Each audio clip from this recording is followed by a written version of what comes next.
नमस्कार दोस्तों, मैं आज फिर आपको एक कहानी सुनाने जा रहा हूँ जिसका शीर्षक है अनोखी दवाई।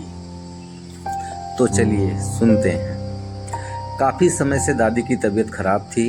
घर पर ही 2 नर्स उनकी देखभाल करती थी। डॉक्टरों ने भी अपने हाथ उठा दिए थे और कहा था जो भी सेवा करनी है कर लीजिए, दवाइयाँ अपना काम नहीं कर रही हैं। उसने घर में बच्चों को हॉस्टल से बुला लिया। काम के कारण दोनों मियाँ बीवी काम पर चले जाते। दोनों बच्चे बार बार अपनी दादी को देखने जाते। दादी ने आंखें खोली तो बच्चे दादी से लिपट गए। दादी, पापा कहते हैं कि आप बहुत अच्छा खाना बनाती हैं। हमें हॉस्टल का खाना अच्छा नहीं लगता। क्या आप हमारे लिए खाना बनाओगी? नर्स ने बच्चों को डांटा और बाहर जाने के कहा। अचानक से दादी उठी और नर्स पर बरस पड़ी। आप जाओ यहाँ से। मेरे बच्चों को डांटने का हक किसने दिया है? खबरदार, अगर बच्चों को डांटने की कोशिश की।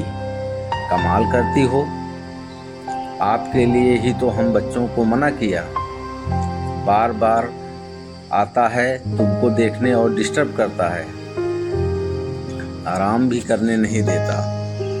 अरे, इनको देखकर मेरी आँखों और दिल को कितना आराम मिलता है, तू क्या जाने। ऐसा कर, मुझे जरा नहाना है, मुझे बाथरूम तक ले चल। नर्स हैरान थी। कल तक तो दवाई काम नहीं कर रही थी और आज ये चेंज समझ के बाहर था। जैसे नहाने के बाद दादी नर्स को खाना बनाने में मदद को कहा।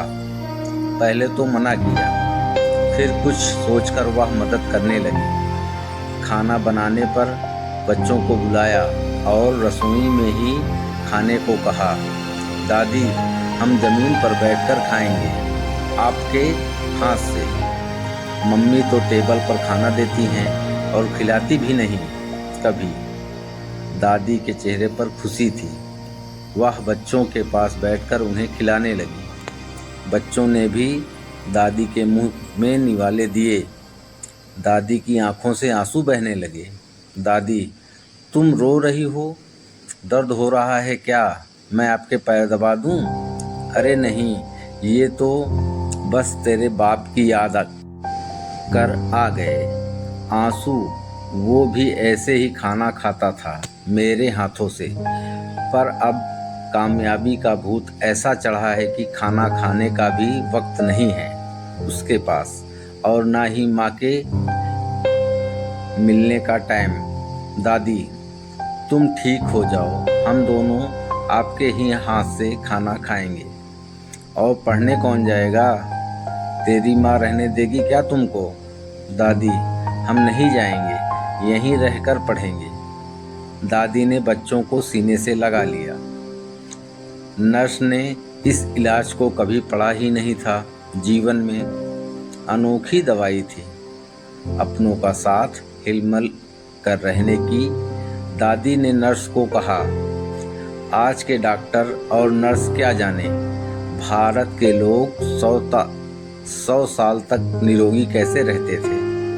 छोटा सा गांव, सुविधा कोई नहीं, हर घर में गाय, खेत के काम। छोटा सा गांव, सुविधा भी कोई नहीं, हर घर में गाय, खेत के काम, कुएं से पानी लाना, मसाले कूटना, अनाज दलना, दही बिलोना, मक्खन निकालना। एक घर में कम से कम 20 से 25 लोगों का खाना बनाना, कपड़े धोना। कोई मिक्सी नहीं, कोई वॉशिंग मशीन नहीं, कुकर भी। जीवन में कोई रोग ही नहीं। मरते दिन तक चश्मे नहीं और दांत भी सलामत। ये सभी केवल परिवार का प्यार मिलने से होता था। नर्स तो यह सुनकर हैरान रह गई और दादी दूसरे दिन ठीक हो गई। आइए बने हम भी ऐसी दवा, ऐसे ही अपनों की।